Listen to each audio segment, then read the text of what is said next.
কার্যত দখলদারি চাপিয়ে দিল তৃণমূল কংগ্রেস। মুখ্যমন্ত্রী যদি অনুদান নাও দিতেন তারপরেও দেবী দুর্গার আগমন হতো। মুখ্যমন্ত্রী যদি কোনো অনুদান নাও দিতেন, তিনি যদি কোনো জায়গায় গিয়ে পিতৃপক্ষে কোনো দুর্গা ঠাকুরের চোখ না এঁকে দিতেন, তারপরেও দেবী দুর্গার চক্ষুন্মেষ হতো। কিন্তু দুর্ভাগ্যবশত আজকে যে ভাবে সরকার নিয়ন্ত্রণ করতে চাইছে এই একাধিপত্যকে, তার নজিরবিহীন। একদিকে মুখ্যমন্ত্রী আন্দোলনকে দমানোর জন্য বলছেন অনেক হয়েছে, তার দলের একজন ভারপ্রাপ্ত আধা অর্থমন্ত্রী তিনি বলছেন কত হাজার কোটি টাকার ব্যবসা নষ্ট হচ্ছে আন্দোলনের কারণে। মুখ্যমন্ত্রী আবার বলছেন আপনার উৎসবে ফিরুন, কিন্তু উৎসবে ফেরার চেহারাটা কি? বিধাননগর কমিশনার জানাচ্ছে যে পুজোর উদ্যোক্তাদের যে পুরো কর, বিদ্যুৎ বিল, দমকলের লাইসেন্স ইত্যাদি খাতে প্রায় 1 লক্ষ টাকা ছাড় পাওয়া যায় দুর্গাপুজোতে। যদি কোনো পুজো মুখ্যমন্ত্রীর অনুদান নিতে অস্বীকার করেন তাহলে তিনি এই ছাড় থেকে বঞ্চিত থাকবেন। অর্থাৎ সরাসরি প্রশাসনকে নিজেদের রাজনৈতিক উদ্দেশ্য, উৎসব বা দুর্গাপুজোকে কার্যত দখল করে নেওয়ার যে প্রচেষ্টা, কেড়ে নেওয়ার যে প্রচেষ্টা মানুষের থেকে, সেটার জন্য সরাসরি এখন পুলিশ নেমে গেছে ময়দানে। যে পুলিশ অপরাধী ধরতে পারে না, যে পুলিশের কারণে ঔদ্ধত্য এমন জায়গায় পৌঁছে যে আইএস অফিসারের স্ত্রী পর্যন্ত ধর্ষিতা হচ্ছেন, যে পুলিশের কারণে আজকে আরজিকর কাণ্ডের প্লেস অফ অকারেন্সকে অল্টার করে দেওয়া হচ্ছে, তথ্য লোপাট করে দেওয়া হচ্ছে, যারা ভোট পরবর্তী বিজেপির মামলা যে ছিল সেই হিংসায় হাইকোর্টের রায়, সিবিআই এর তদন্ত, সেখানে তারা সাক্ষীদের হস্টাইল করছে, প্রমাণ লোপ করছে, বিভিন্নভাবে আতঙ্কের আবহ তৈরি করে বিচার ব্যবস্থা চালাচ্ছে। আরেকজন নেতা বিবৃতি দিচ্ছেন যদি দুর্গাপুজোর অনুদান নেন তাহলে মুখ্যমন্ত্রীর ছবি একদম সামনে টাঙিয়ে রাখতে হবে। দেখুন, আমরা এভাবে কোনো কমিটিকে অনুদান দেওয়ার পক্ষে নই। এটা কোনো রাজনৈতিক দল, কোনো সরকারের কাজ হতে পারে না। কিন্তু মুখ্যমন্ত্রীর প্রত্যেকেরই মেরুদণ্ড কার্যত বাইরে বার করে রেখে প্লাস্টিক ঢুকিয়ে দিয়েছেন। যারা পুজোর অনুদান নিয়েছেন তাদের এটা কর্তব্য বলে আমরা মনে করি যে মুখ্যমন্ত্রীর ছবি দেবী দুর্গার আগে টাঙিয়ে রাখা প্যান্ডেলে ঢোকার মুখে, এটা আমরা দাবি করছি। যারা অনুদান নিয়েছেন, আমি আবার রিপিট করছি, যারা এই অবস্থার পরেও অনুদান নিয়েছেন তারা অনুগ্রহ করে দয়া করে প্রতিমার আগে, মানে প্রতিমা দর্শনের আগে মুখ্যমন্ত্রী মমতা বন্দ্যোপাধ্যায়ের একটা ভালো সুন্দর হাসি মুখের ছবি সামনে টাঙিয়ে রাখবেন। কারণ আপনারা নিয়েছেন, আপনারা দাসত্ব স্বীকার করেছেন এবং আপনারা যে দাস হয়ে গেছেন সেটা বলে দিচ্ছেন। হুমকি যারা নেননি, যারা প্রতিবাদ করেছেন, যারা বলেছেন এই 85,000 টাকা ছাড়াও আমার দুর্গাপুজো হবে, আমার এখানে কলা বউয়ের স্নান হবে, আমার দুর্গা প্রতিমা ঠিক সময় 3 দিন কাটিয়ে তিনি আবার ফিরে যাবেন নীলকণ্ঠ পাখিকে সঙ্গে নিয়ে। সুতরাং এখানে যেভাবে পুলিশ বলছে, এর পরেও যারা এই অনুদানে পুজো করছেন, আমার মনে হয় তাদের অন্তত মুখ্যমন্ত্রীর ছবি সামনে রাখা দরকার। কারণ বিধায়ক যথার্থ বলেছেন, তিনি বলেছেন যারা নিয়েছেন টাকা তারা কিন্তু মুখ্যমন্ত্রীর ছবি রাখতে বাধ্য। এবং এই যিনি যে বিধায়ক এই দাবি করেছেন তিনি অত্যন্ত স্বচ্ছতার সঙ্গে, দৃঢ়তার সঙ্গে তৃণমূলের কর্মসূচিটা মানুষকে জানাবার মতো সৎসাহস রেখেছেন। এর জন্য দলের পক্ষ থেকে আমি তাকে অভিনন্দন জানাচ্ছি। কারণ তৃণমূলের যে কর্মসূচি দুর্গাপুজোটাকে দখল করে দেবে, এরপরে বিসর্জন কবে হবে সেটা যেরকম ঠিক করেন, এরপরে দুর্গাপুজোর তারিখ পর্যন্ত তৃণমূল ঠিক করে দেবে। যদি কারোর সময় এদিক ওদিক না হয়, আবার যদি বাংলাদেশের মতো কেউ এসে না বলে দুর্গা প্রতিমার এই শঙ্খধ্বনি, এই আওয়াজ, এই উলুধ্বনি, এই ঢাক বাজানোর মধ্যে দিয়ে, মন্ত্রোচ্চারণের মধ্যে দিয়ে তাদের এখানে থাকতে অসুবিধা হচ্ছে, হয়তো সেটাও বন্ধ হয়ে যাবে। সেদিকেই পশ্চিমবঙ্গ এগোচ্ছে। আজকে কামদুনির পার্শ্ববর্তী একটি অঞ্চলে হাড়োয়ায় আজকে দুর্গাপুজো কমিটি দুর্গাপুজো করতে ভয় পাচ্ছেন, কার্যত পুজো বন্ধ হয়ে যাবার মুখে। মুর্শিদাবাদের বিভিন্ন অংশে এই ঘটনা ঘটছে। আপনারা জানেন বেলডাঙ্গায় দুর্গাপুজো নদীতে বিসর্জনের পরিবর্তে দীর্ঘ 3 দশক ধরে পুকুরে বিসর্জন হয়। কারণ একটি বিশেষ সম্প্রদায়ের পাশ দিয়ে যদি দুর্গা প্রতিমার বিসর্জন যায় তাহলে সেটা তাদের ধর্মীয় ভাবাবেগে আঘাত লাগবে। এখনো যদি পশ্চিমবঙ্গের বাঙালি হিন্দুরা সচেতন না হয়, আপনাদের জন্য আবার কিন্তু 1946 সাল অপেক্ষা করছে।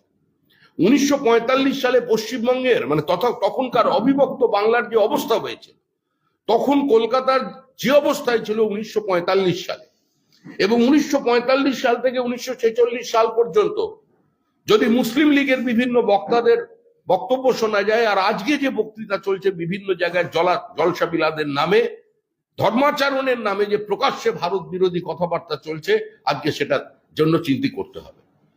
আজকে ওবিসি কোটার মধ্যে দিয়ে প্রথম কথা হলো ধর্মের ভিত্তিতে রিজার্ভেশন দেওয়া যায় কি যায় না, এটা নিয়ে বিতর্ক আছে। বহু রাজ্য রিজার্ভেশন দিয়েছে, বামপন্থীরা পথ খুলে দিয়েছিলেন, মুখ্যমন্ত্রী সেই সুযোগ নিয়েছেন, সেই পথেই হেঁটেছেন।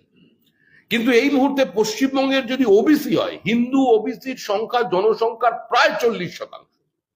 যদি ওবিসি সংগঠন দাবি করে তাদের সংগঠন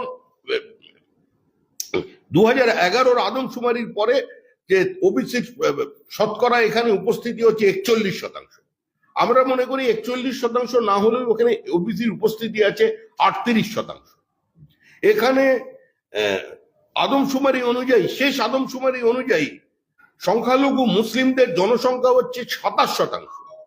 তাহলে আজকে এই যে আপার প্রাইমারি লিস্ট বেরিয়েছে, একবার ওবিসি রিজার্ভেশনটা দেখুন, 95% সংখ্যালঘু তারা ওবিসিতে চাকরি পেয়ে গেছেন।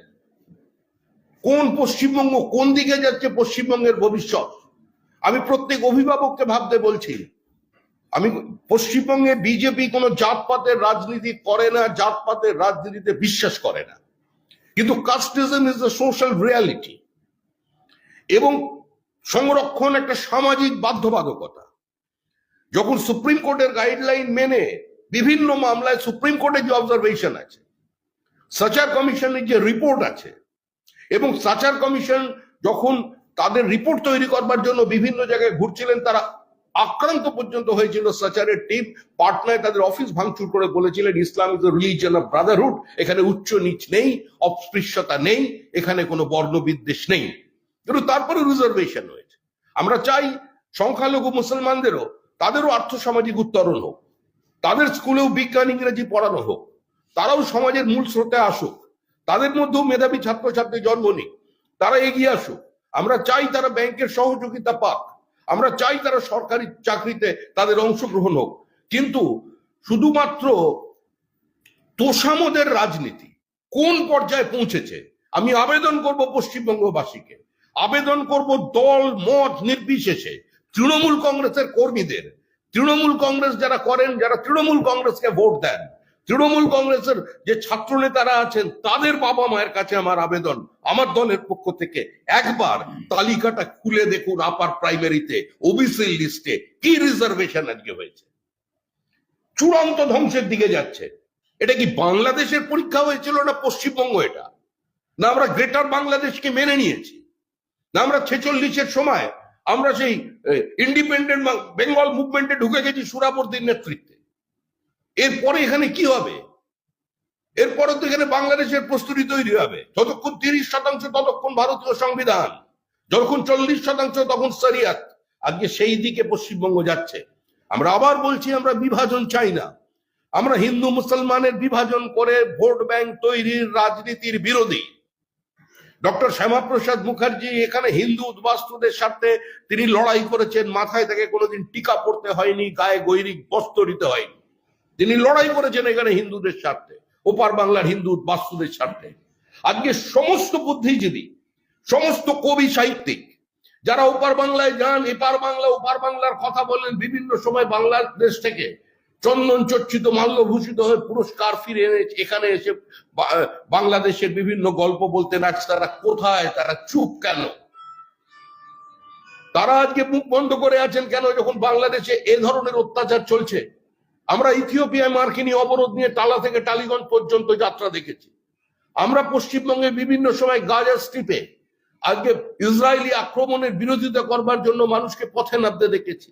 আমরা উত্তরপ্রদেশ, বিহার, রাজস্থান, ছত্তিশগড় কিংবা গুজরাটের ঘটনা নিয়ে বিভিন্ন সময় মানুষকে, পশ্চিমবঙ্গের রাজনৈতিক কর্মীদের কথা বলতে শুনেছি, কিন্তু আজকে ওপার বাংলা, ঠিক আমাদের ওপারে যে অত্যাচার চলেছে, দুর্গাপূজা বন্ধ হয়ে যাচ্ছে, আমরা তাদের চুপ করে আছি। বাঙালি সবার বাড়ি ছিল ওপারে। মনে রাখতে হবে, ওপারে গান্ধীবাদ চলেনি, মার্ক্সবাদ চলেনি, একাত্ম মানববাদ চলেনি, এক বৃন্তে দুটি কুসুম চলেনি, হিন্দু মুসলমান ভাই ভাই চলেনি, সম্প্রীতির রাখি বন্ধন চলেনি, মিলনের পদযাত্রা চলেনি। আমরা সবাই ওপার বাংলা থেকে এখানে চলে এসেছি, নিজের দেশে আমরা উদ্বাস্তু হয়ে গেছি। আর আজকে যে পথে তৃণমূল কংগ্রেস চলেছে, যেভাবে কামদুনি মামলায় পরিকল্পিতভাবে তদন্ত করে এমন তথ্য পেশ করা হয়েছে, প্রকৃত অপরাধীরা যাতে মুক্ত হয়ে যান, একটা সম্প্রদায় যাতে অসন্তুষ্ট না হয়। একইভাবে আজকে এখানে ওবিসি রিজার্ভেশনের নামে যে তোষামত চলেছে, এটা সর্বনাশের দিকে নিয়ে যাচ্ছে পশ্চিমবঙ্গকে। সবাই এর বিরুদ্ধে সচেতন হওয়া উচিত। তিনি তো বলছেন যে অনেকে টাকা দিচ্ছেন, অথচ ছবি টাকাচ্ছেন না, তাদের টাকা না নেওয়াই ভালো। ঠিক বলেছেন, কারণ তৃণমূল কংগ্রেস লক্ষ্মীশ্রী কেন করেছে? প্রকাশ্যে তাদের নেতারা বলে দেন যে তোমরা লক্ষ্মীর ভান্ডার, এসব শিব বৃষ্টির মধ্যে যদি না থাকো তাহলে সরাসরি কিন্তু মানে যদি নিয়ে থাকো তাহলে ভোটটা তৃণমূল কংগ্রেসকে দিতে হবে, আর যদি না দাও তাহলে সমস্ত সরকারি অনুদান বন্ধ হয়ে যাবে। এমন ব্যাপার যেন এটা তৃণমূল কংগ্রেসের টাকা, কারণ জমিদারির টাকা তারা দিচ্ছেন, মানুষের টাকা, যে টাকা প্রত্যক্ষ বা পরোক্ষ করের মধ্যে দিয়ে তাদের কোষাগারে জমা পড়েছে, সেই মানুষের টাকাই মানুষকে ফেরাচ্ছে। আজকে এটাই তো তাদের ফলে ভাতারের বিধায়ক যে কথা বলেছেন, তিনি সত্যি কথা বলেছেন। আমরা অভিনন্দন জানাচ্ছি, তাকে কৃতজ্ঞতা জানাচ্ছি যে তৃণমূলের যে কর্মসূচিটা, যে কেন দুর্গাপুজোকে তারা সাহায্য করছে, তারা উৎসব দখল করছে, পুজো দখল করবার উদ্দেশ্যে, তো সেখানে কেন মুখ্যমন্ত্রী ছবি রাখবে না? মুখ্যমন্ত্রী 85,000 টাকা দিচ্ছেন, মুখ্যমন্ত্রীর টাকা, আমার বাংলার টাকা, কেন মুখ্যমন্ত্রী ছবি রাখা হবে না? ঠিক কথা বলেছেন। একাদশ শ্রেণীর রাষ্ট্রবিজ্ঞানের একটি সরকারি প্রশ্নপত্র ভাইরাল হয়েছে, সেখানে এগরার একটি স্কুল, সেখানে শিক্ষার মৌলিক অধিকারের ধারা নিয়ে প্রশ্ন তোলা হয় এবং প্রশ্নপত্রে আর্জি করে নির্যাতিতাকে খুনের বিচারের তারা দাবি, সেই ব্যাপারে প্রশ্নপত্র হয়েছে, জানি বিতর্ক তৈরি হয়েছে। রাষ্ট্রবিজ্ঞানের প্রশ্নপত্রে আর্জি করে প্রসঙ্গ এবং নির্যাতিতার খুনের বিচারের দাবি, এই সংক্রান্ত একটি প্রশ্নপত্র। সার্বিকভাবে এটা অত্যন্ত প্রাসঙ্গিক বিষয়। স্বাধীন ভারতের ইতিহাসে একটা ঘটনাকে কেন্দ্র করে, একটা খুন ধর্ষণকে কেন্দ্র করে সারা ভারতবর্ষের মানুষ এ ধরনের স্বতঃস্ফূর্ত গণ অভ্যুত্থান দেখেনি। এটা একটা রাষ্ট্রবিজ্ঞানের বিষয়, এটা নিয়ে প্রশ্ন তৈরি হলে বিতর্ক হবে কেন? আমরা তো দেখেছি পার্থ চট্টোপাধ্যায় বেচারাম মান্নাকেও সিঙ্গুর আন্দোলনের সঙ্গে পাঠ্যপুস্তকে ঢুকিয়ে দেওয়া হয়েছে। আমরা তো এটাও দেখেছি যে বেনারস হিন্দু ইউনিভার্সিটির প্রতিষ্ঠাতা স্বাধীনতা সংগ্রামী কংগ্রেস নেতা মদন মোহন মালব্য দেশভাগের জন্য দায়ী, বীর সাভারকর, শ্রী গোলওয়ার্কার দেশ ভাগের জন্য দায়ী, এটা পাঠ্যপুস্তকে আছে ক্লাস 8-এ। শুধু এখানেই শেষ নয়, স্যার সৈয়দ আহমদ খান, যিনি এই দ্বিজাতি তত্ত্বের প্রবক্তা, আজকে তাকে গ্লোরিফাই করা হয়েছে। তিনি নাকি দেশভাগ চাননি, তিনি মুসলিম সমাজকে ইংরেজি শিক্ষায় শিক্ষিত করতে চেয়েছিলেন এবং ঐক্যবদ্ধ করতে চেয়েছিলেন। এও তো আমাদের পাঠ্যপুস্তকে আছে। যে ইকবালের গান আমরা গাইছি, সারে জাহাঁ সে আচ্ছা হিন্দুস্তান হামারা, সেই ইকবাল 1930 সালে যখন জিন্নাহ লন্ডনে ছিলেন, মুসলিম লীগের সভাপতিত্ব করে তিনি কি বক্তৃতা করেছিলেন, আজকে তার সেটা শোনার পরও তো আমরা এখনো সারে জাহাঁ সে আচ্ছা করে তাকে গ্লোরিফাই করছি। এটা তো খুব প্রাসঙ্গিক। এত বড় একটা আন্দোলন রাষ্ট্রবিজ্ঞানে জায়গা পাবে না? এটা তো আর কোনো রাজনৈতিক দলের আন্দোলন হয়নি। এই আন্দোলনটা ছিল সমস্ত সাধারণ মানুষের আন্দোলন, এবং আন্দোলন আছে, আন্দোলন এখনো বেঁচে আছে, আন্দোলন মারা যায়নি। দুর্গাপুজো আসুক আর কালী পুজো আসুক, আন্দোলন আন্দোলনের জায়গায় আছে। মানুষ বদ্ধপরিকর, সিবিআই এর তদন্ত চলছে, সুপ্রিম কোর্টে বুঝে না বুঝে অনেকে অধীর আগ্রহে অপেক্ষা করছি আমরা সুপ্রিম কোর্টের জন্য, কিন্তু তদন্ত চলাকালীন সুপ্রিম কোর্টের তো বিশেষ কিছু করার নেই। সুপ্রিম কোর্ট বড়জোর ডাক্তারদের নিরাপত্তাটা সুনিশ্চিত করবার জন্য কিছু বলতে পারেন, এর বাইরে এখন কিছু করার নেই। কিন্তু এটা একটা প্রাতিষ্ঠানিক খুন, এবং এই প্রাতিষ্ঠানিক খুনের সঙ্গে গোটা তৃণমূল কংগ্রেস জড়িত, প্রশাসন জড়িত, কলকাতা পুলিশের যিনি পুলিশ কমিশনার আছেন, আমরা আগেও বলেছি তার কাস্টোডিয়াল ইন্টারোগেশনের প্রয়োজন আছে, তাকে গ্রেপ্তার করবার প্রয়োজন আছে। এই দাবি তো আছে, মানুষের দাবি। মানুষ রাস্তায় ছিল, আছে এবং ভবিষ্যতেও থাকবে। এই যে আবার দীর্ঘসূত্রিতা, আবার একটা পরবর্তী শুনানির দিন, দীর্ঘ একটা চলছেই।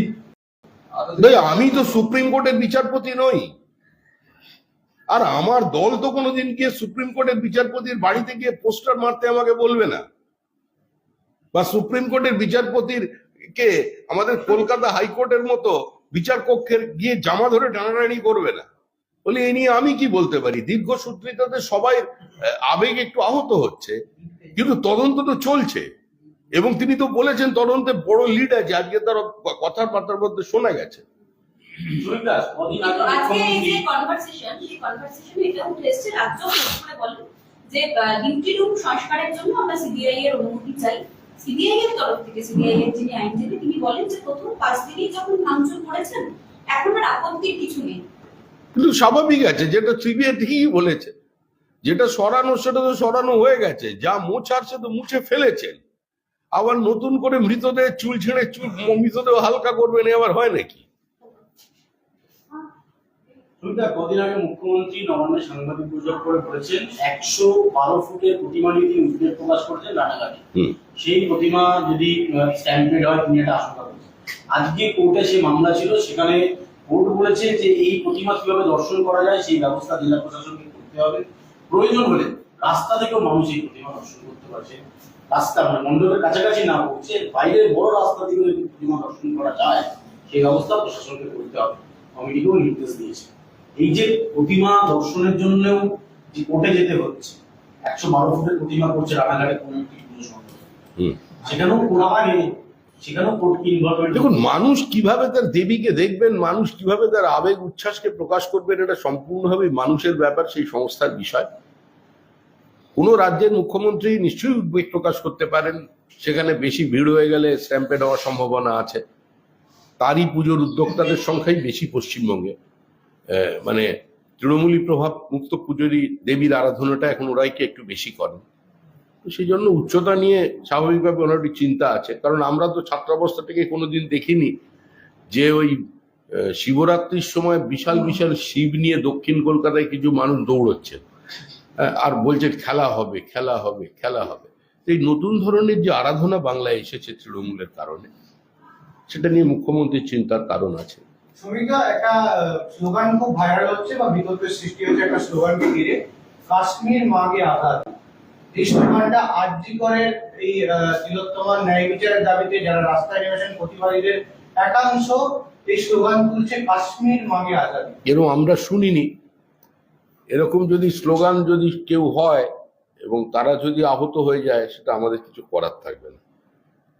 এরকম করলে কিন্তু মানুষ এখন আগের যুগ আর নেই, এখন খুব মার খাবে। আমরা চাই না ছাত্ররা যারা আন্দোলন করছেন তারা সচেতন থাকবেন, এরকম লোকজনের থেকে দূরে থাকবেন, কারণ আজাদি করতে গেলে তাকেই আমরা আজাদ করে দেবো, তখন পাশে অন্য কেউ থাকলে তিনি বিপদে পড়বেন। এটা আরেকটু স্পেসিফিক্যালি যে চিকিৎসকরা জুনিয়র চিকিৎসকরা আন্দোলন করছেন তাদের মিছিল থেকে উঠছে, কোথাও কি তাহলে এই আন্দোলনের চালিকা শক্তি, এই ধরনের কোন শক্তি? এই আন্দোলনকে কলঙ্কিত করার চেষ্টা করা হচ্ছে, এই আন্দোলনকারীদের বিভ্রান্ত করার চেষ্টা হচ্ছে, আন্দোলনকে ভাঙার চেষ্টা করা হচ্ছে। সেজন্য আন্দোলনের মধ্যে কিছু মানুষের অনুপ্রবেশ ঘটিয়ে দেওয়া হচ্ছে। আমি বিশ্বাস করি না যারা এই ইস্যুতে যে চিকিৎসকরা আন্দোলন করছেন তারা স্বতঃস্ফূর্তভাবে কাশ্মীর বাঙে আজাদি এই স্লোগান দেবেন। এটা পরিকল্পিত হবে, কারোরকে অনুপ্রবেশ করিয়ে দিয়ে এই ঘটনা ঘটানো হয়েছে। আর যদি এরপরে সত্যিই ওদের মধ্যে কেউ কাশ্মীর বাঙে আজাদি বলা হয়, আমার মনে হয় তিনি চিকিৎসকদের কেউ বলেননি, বললে মানুষ তার ব্যবস্থা করে দেবে। পুরো মুভমেন্টটাতে যেভাবে দেখা গেল যে এই স্লোগানটা ওঠার পাশাপাশি একটা অতিবাম সংগঠন যারা এবং যাদবপুরের নির্দিষ্ট জোন জুড়ে তারা যেভাবে দেখুন, অতিবাম সংগঠন কোনোদিন অতিকায় হয়ে উঠতে পারেনি। তারা তাদের মতো করেই নিজস্ব সীমার মধ্যে গণ্ডিতে সীমাবদ্ধ থেকে গেছেন, সেই ব্যাপ্তি তাদের নেই। এই পার্টি অফিসের দরজা খোলা ছিল, আমরা মহিলা যারা এখানে সিকিউরিটি তাদের পর্যন্ত অ্যারেঞ্জমেন্ট করেছিলাম। ওই আন্দোলনের মধ্যে আমাদের চিকিৎসক ডাক্তাররাও ছিলেন, কোনোদিন জয় শ্রীরাম কেউ ধ্বনি দেয়নি। তারা আন্দোলন করেছেন, সমস্ত চিকিৎসক বিভিন্ন মতাবলম্বী তারা এই অফিসে এসেছেন, রাত্রে তারা ওয়াশরুম ব্যবহার করেছেন, এখানে বিশ্রাম নিয়েছেন। আমরা সহমর্মিতা সহযোগিতা করেছি, আমরা তাদের প্রতি সমর্থন জানিয়েছি। কিন্তু ঢুকে কেউ যদি অন্যদিকে পরিচালিত করার চেষ্টা করে, কেউ যদি অন্য মতাবলম্বীও হয়, সেখানে তারপরেও আমরা বলেছি এই আন্দোলন এবং এদের যে দাবি তার প্রতি আমাদের সমর্থন আছে। এবং জুনিয়র ডাক্তাররা সরকারের যারা সরকারি হসপিটালে আছেন তারা কি কঠিন পরিস্থিতির মধ্যে তাদের কাজ করতে হয় সেটা বুঝেই আমরা আমাদের সলিডারিটি এক্সপ্রেস করেছি। সহকার মোল্লা হুম। তিনি বলছেন পুলিশের উপর ভরসা করে লাভ নেই, হাতে লাঠি ঝাড়া তুলে নিতে হবে, হুম। মাদক পাচারকারীদের তাড়াতে নিজের হাতে আইন তুলে নিন। রাজ্যের বিধায়ক, তৃণমূলের বিধায়ক, তিনি প্রশাসনকে না বলার কি আছে? সম্পদ মোল্লা কলকাতা পুলিশের একাংশকে তোলাবাজ বলে আখ্যা দিয়েছে। না ঠিকই আছে, তো অসুবিধা কি আছে? অন্যায় তো কিছু বলেনিও। ওকে মুখ্যমন্ত্রী প্রশাসনিক বৈঠকে প্রকাশ্যে বোমাবাজ বলেছিলেন তোরা তো খালি বোমাবাজ দিস। তা মুখ্যমন্ত্রী যদি একজন প্রশাসনের সামনে একজন বোমাবাজকে, বোমা মারা লোককে বিধায়ক বানিয়ে দেন, তাহলে এখন বোমা মারতে বলেনি, এটাই অনেক বাবার ভাগ্যি ভালো। ও খালি বলে যে ঝাঁটা লাঠি নিয়ে মারবো, একটু লাগবে। ঠিকই আছে। আর্জিকর নিয়ে যখন রাজ্যের নিরাপত্তা কতটা সুরক্ষিত করতে পেরেছে সেই নিয়ে আজকে শীর্ষ আদালতে রাজ্যের দেওয়ার রিপোর্ট নিয়ে রীতিমতো উষ্মা প্রকাশ করেছেন সুপ্রিম কোর্ট। কারণ 50% বেশি কাজ তারা এখনো করতে পারেনি নিরাপত্তা সংক্রান্ত।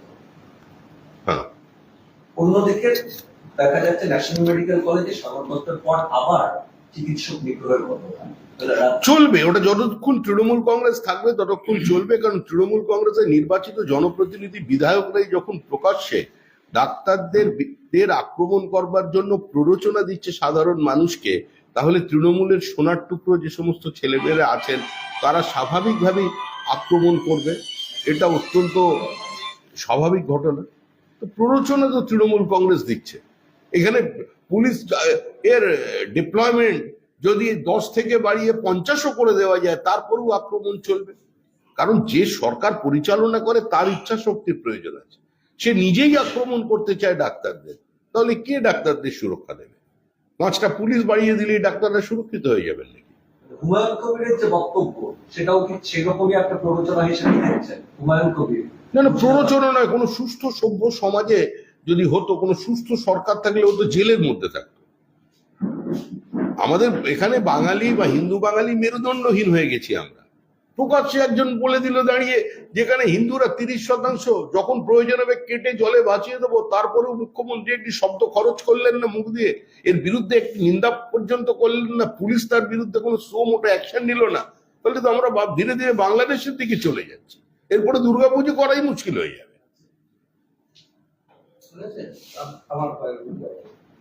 যখন এখন হঠাৎ করে দেখা যাচ্ছে আর্জিকর নিয়ে সিবিআই এর ভূমিকা নিয়ে প্রশ্ন তুলে তৃণমূল রাস্তায় নামছে, মানববন্ধন করছে। আজকের রাজ্যের ওরা মানববন্ধন করুক আর উদ্বাহু বন্ধন নৃত্য করুক, মানুষ তৃণমূলকে চিনে গেছে। ঢাক বাজবে, চড়ামি বাজবে।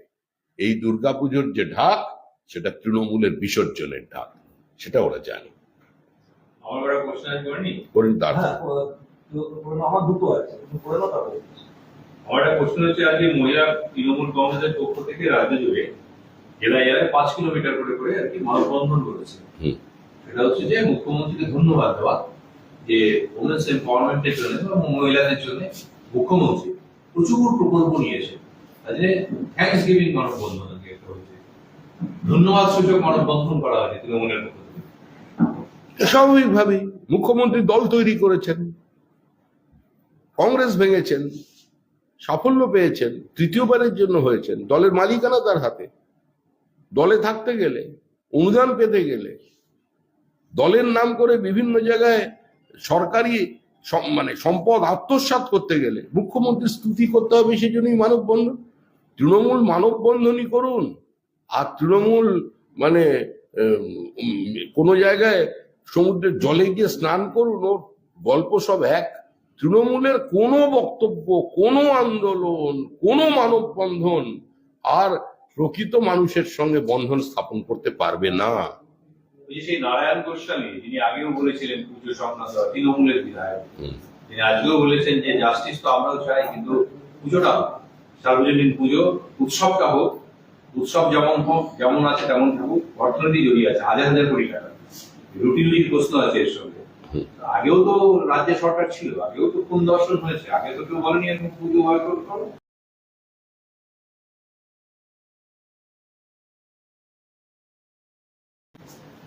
পুজো বয়কট করার ডাক কেউ দিয়েছে বলে জানা নেই। তৃণমূল কংগ্রেস এখন একটা নতুন কথা বলছে যে পুজো বয়কট করতে চাইছে আন্দোলনকারীরা।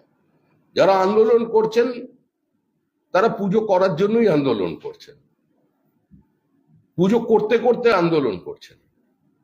আন্দোলনের অর্থ এই নয় যে কেউ দুর্গাপুজোর বিরোধিতা করেছে, বরঞ্চ ওনার দল যে পরিস্থিতি তৈরি করছে, এবং উনি যে জেলার বিধায়ক সেই জেলায় বহু জায়গায় মানুষ দুর্গাপুজো করতে ভয় পাচ্ছে।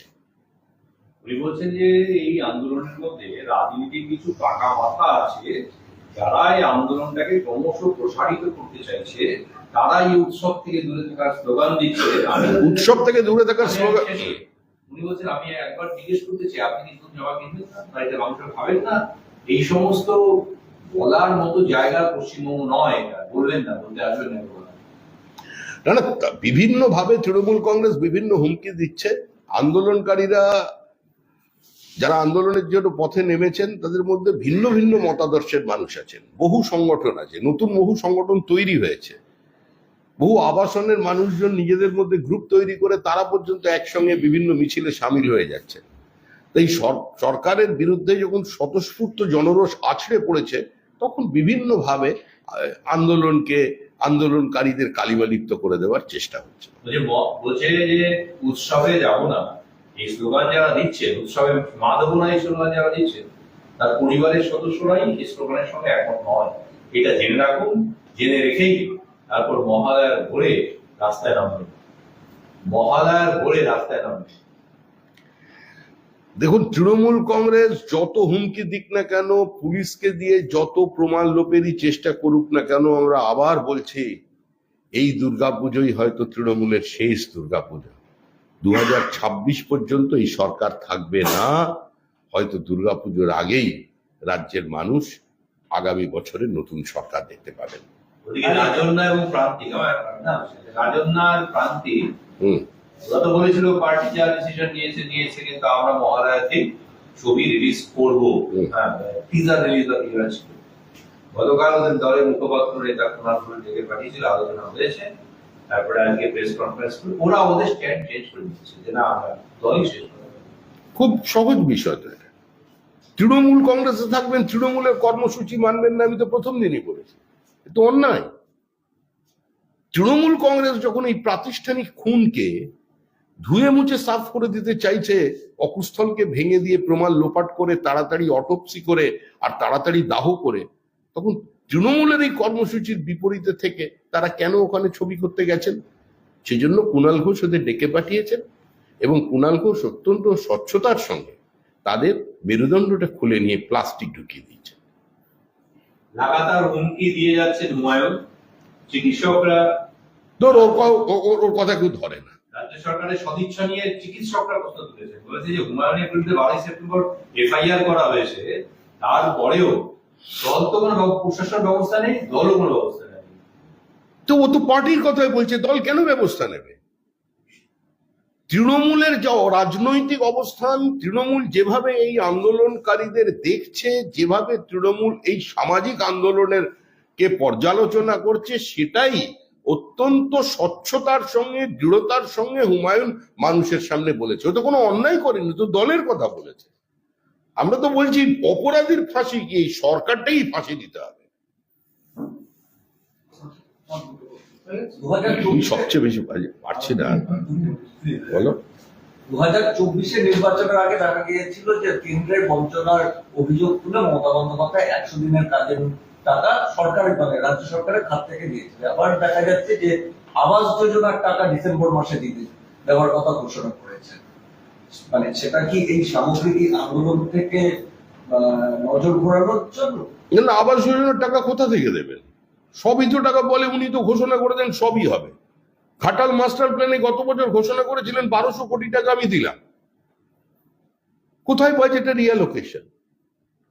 আবার একবার বললেন 100 দিনের কাজ আর কাউকে দিতে হবে না, সমস্ত সরকারি দপ্তরকে নির্দেশ দিয়েছি 100 দিনের যত লোক কাজ করতে চায় সবাই 100 দিনের কাজ পাবে। কোথায় 100 দিনের কাজ? আবার এখনো আবাস যোজনার ঘোষণা করলেন, বাজেট বরাদ্দ কোথায়? কত ঋণ নেবেন? পরের যে সরকারটা আসবে সরকার চালাবে কি করে?